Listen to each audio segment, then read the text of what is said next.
السلام عليكم ورحمة الله وبركاته. بلينا لك أنا كله سانكيت وجدت جرا هريان تي تكلفت أبا منا نسي تعرف أنا ولدي مجرا أبا منا كيا ماشين أنا نوجدو harkaan hojjedhee nyaachisuu qabaa isaa Itoophiyaa dhufe akkamitti maashinaan hojjedhee nyaachisa jettee akkanatti kun halkan guutuu qaaxiraan nu bulchuu jirti kana fakkaata maashaallah tabaarakallaa jaarsaaf jaartiin kun hedduu wal jaallatanii abboo jumrii haadhee heessuu jennaan gara rabbi nagaa wal biraa fiduu du'aayii godhaafi akkanatti hojjechuu jirraa kana fakkaata harkaan hojjennee koottaa nyaadhaa isinillee guyyaa sanaaf laa guddaa qabna.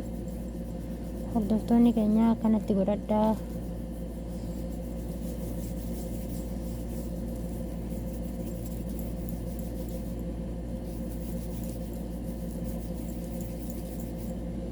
Akka jara koftee godhu jirti mee ilaala akkatti narra beettillee.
jabaadhu haala gaariin maru jirta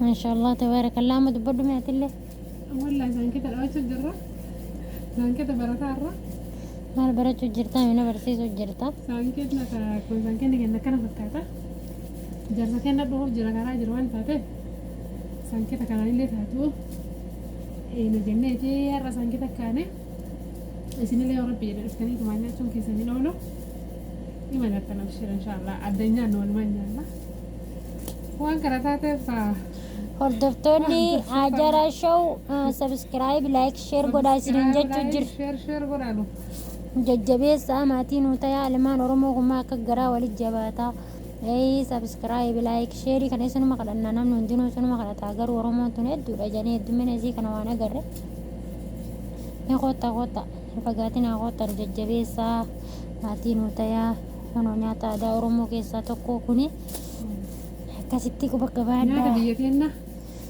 amma biyya araba jirra biyya arabatti godhu jirra nyaatuma biyyaan baa kanaa iyyuu nyaachuu dandamee biizines ka biyya keenyaa kana yaadanne nyaata kana godhu jirra amma amma isa godhachuu jirra. inshaallah tabaarakallaa jabaadhu nyaata aadaa oromoo caccabsaa illee godhuuf deemna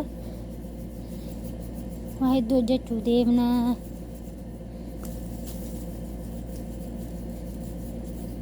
Gaafa abbaan manaa isii dhufee as galle abbaa manaa isiitillee ol isin barsiifna. Wal baratte qabshee. Maafi mushkila. Achumaanuma isaanillee yoo dhufte faan beeknu. Kanaan takka takka waggaa jaarsa miidiyaa kana. Mee masaanuu maalumaaf ni yaadatta? Masaanuu namni jibbu hedduudha bara. Warri Yaman tokkollee masaanuu tana sirri jibba. Amma harkillee na dhukkubee?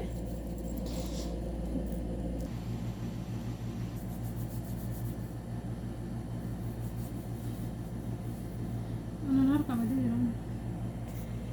Ban Maashaallah tabaarakallaa kun haala kanaan akkanatti maruu jirra fixuu qaanee kaamaree afnee jirra aduutti baasnee akkasitti kun immoo kana fakkaata kana na jala balleessitaanis mee lakkatti na hin balleessu abshiree alaayyuu